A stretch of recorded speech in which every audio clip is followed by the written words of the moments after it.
Hey everybody, I'm Vince.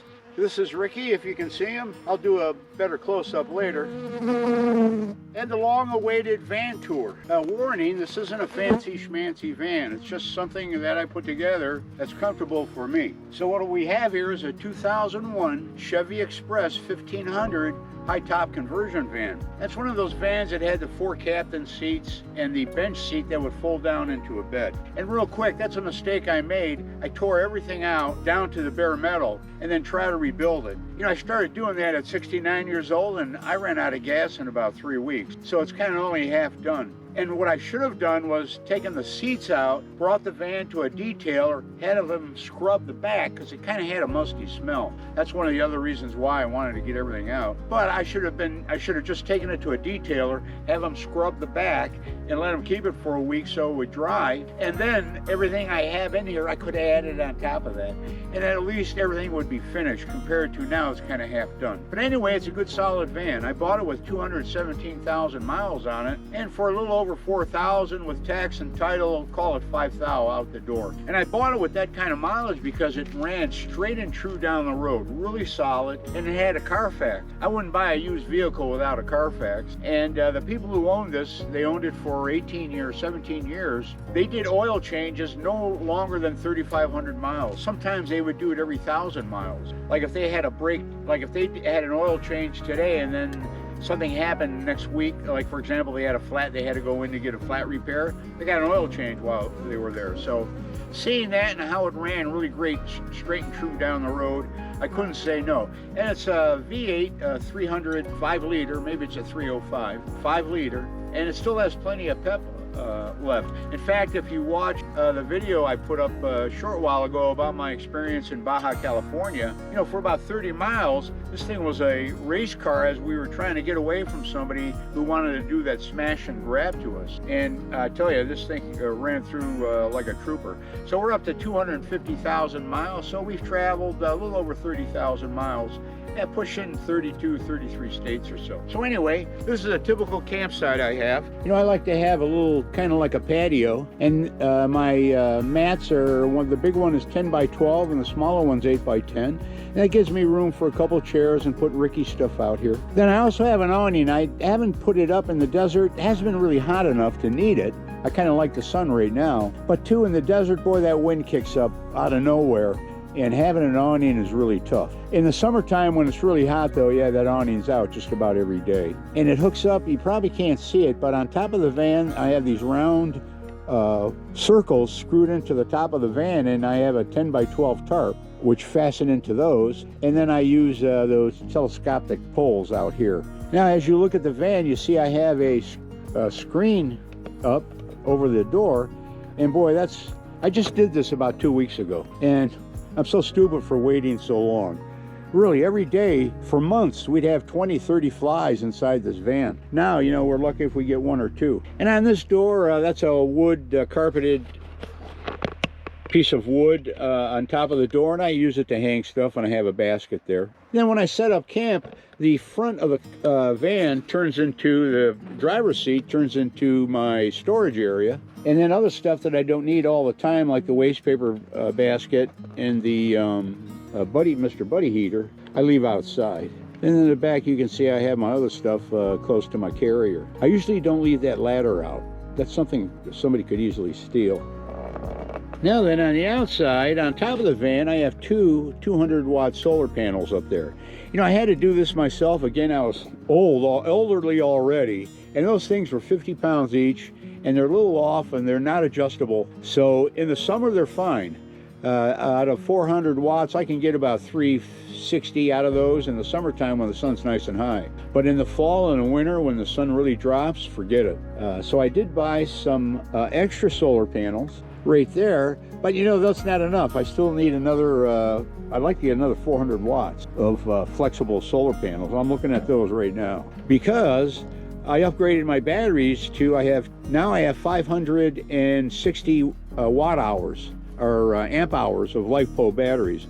I have 260 amp hour batteries, so that's 520 amp hours I have. And I upgraded from 200 because I like having plenty of power. And you run into 2 or 3 days of overcast weather or even more, it gets tough on your system. And recently I picked up a Starlink, and that's taken about 100 watt hours. So if that's up for you know, 6 hours or so, yeah, that's another 600 watt hours I got to come up with. All right, let's move inside the van. Now, how I have the... Hey, there's Ricky. Hey, Rick. Yeah, I'm doing the van video. Sorry, I'll pay attention to you a little while. You want to say hello? No, he's camera shy. So with the screen door, it was about like 35 bucks from one of those China companies. And I just put a strip of Velcro across the secondary barn door and across the top of the front door. And then this is just Velcroed on. And then to go in, I just pull up this. I don't bother using a zipper. It zips from the bottom up. It's kind of a pain. So I just go in like this real quick, and we're inside. So we'll start in the front. So like I said, the cab area turns into my storage area where we're parked. Generally, the stuff up there is stuff I really don't use. Then I have a little storage thing in the front.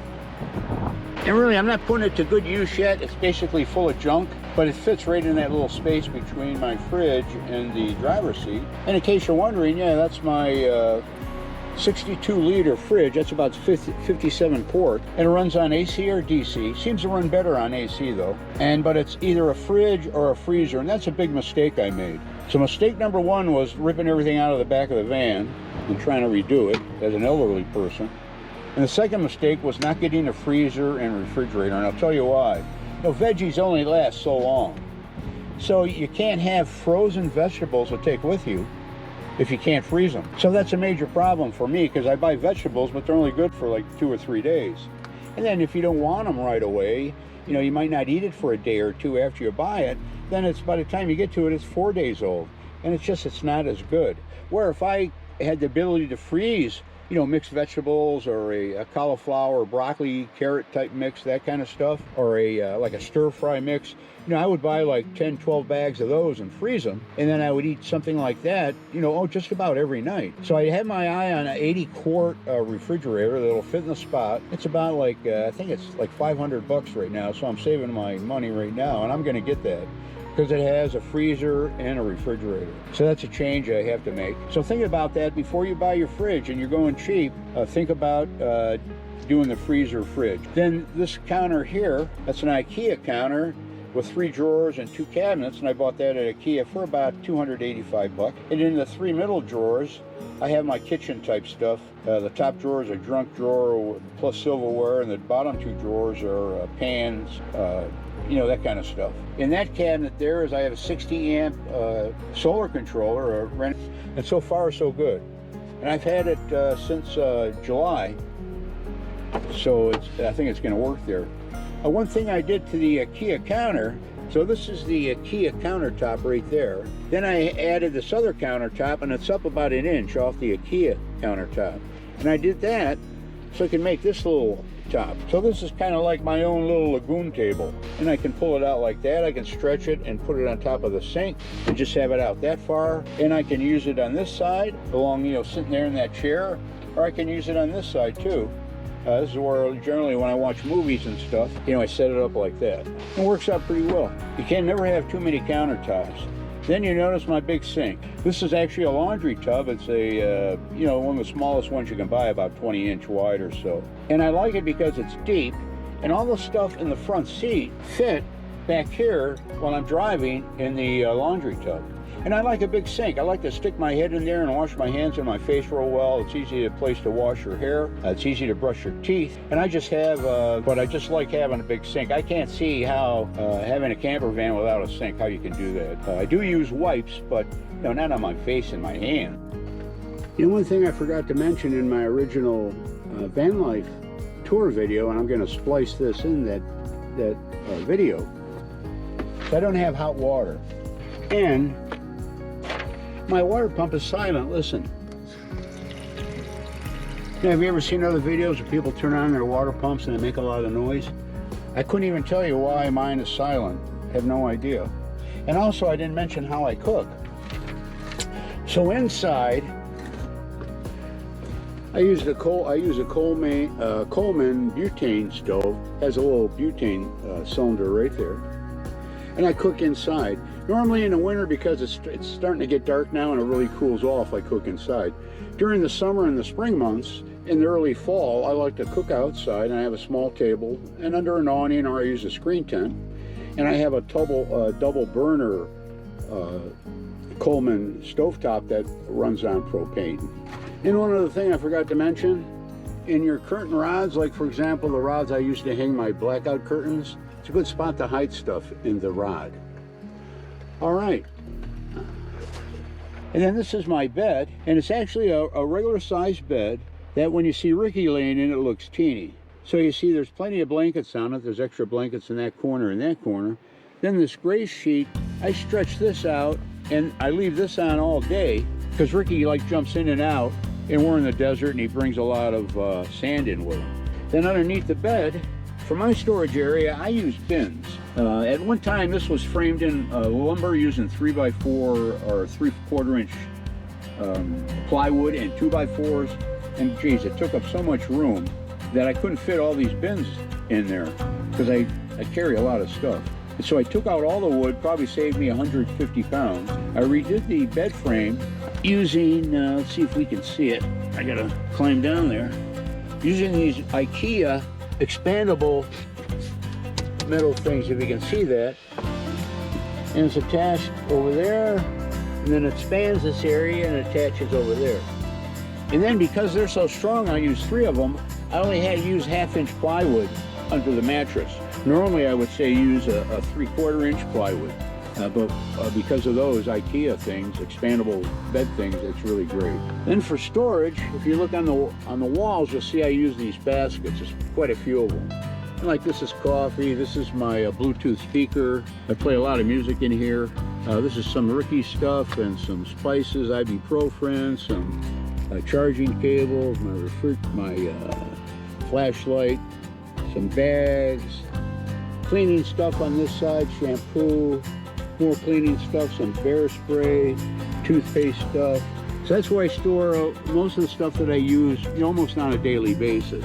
And everything, I should say, I have the sound deadening stuff on, and I also use wool in all the channels and insulate, I think that's just what it's called, underneath the ceiling and all the panels. The ceiling is about a 1/8 inch, it's not even called plywood, it's called something like that, with carpet glued to it. And I use the carpet so then when I can put stuff with the Velcro on it and it sticks, like that. So it kind of comes in handy. The trouble with Velcro is the sticky stuff on the back of this, it doesn't last. It comes off all the time, so this stuff is continually falling down.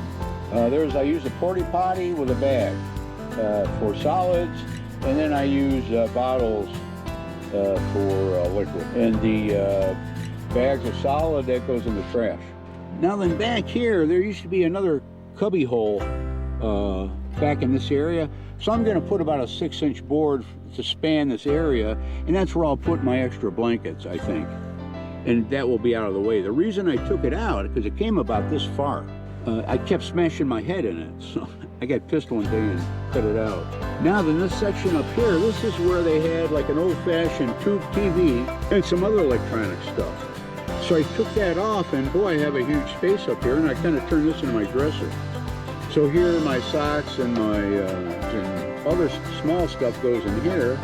Here I have my t-shirts, shorts, that kind of stuff. And over here is my towels, that kind of stuff goes up there. And then I also have one bin outside with extra clothes and extra towels. So in the bins underneath, the bin you're looking at right now, straight ahead, that's where I keep a lot of food. And that little bin to the left, a lot of food. And then there's a bin back there with the extra towels and clothes. And then the bin behind the porta potty is for tools. Now for blackout curtains, I have them under here, and I just pull these out. I keep them underneath the clothes, and then they stretch across the curtain rods like that. And there's another one right here that does the same thing. And they work really well. Now I have a Renogy charge controller, and I control that with an app. And then this is my remote control, wired remote control for my inverter. And then this is a shunted voltmeter. which is supposed to be accurate, but I'm not sure about that. Right, Rick? Ricky's chasing the bees. We're about 2 miles away from all the beehives that the farm area uses out here. All right, Rick, I'm going to wrap it up. Say goodbye. Bye, everybody. Thanks. So watch for my next video about camp hosting, in case you want to be a camp host at a campground coming up for the summer. All right, see ya. I'm here to stay every single day. Yeah. So hold me tight through the night.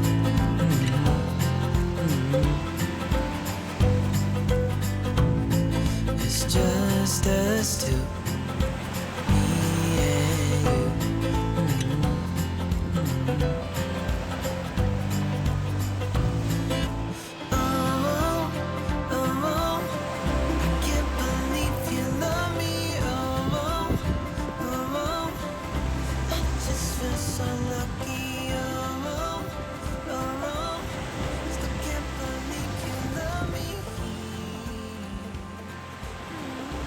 Ricky loves the ocean.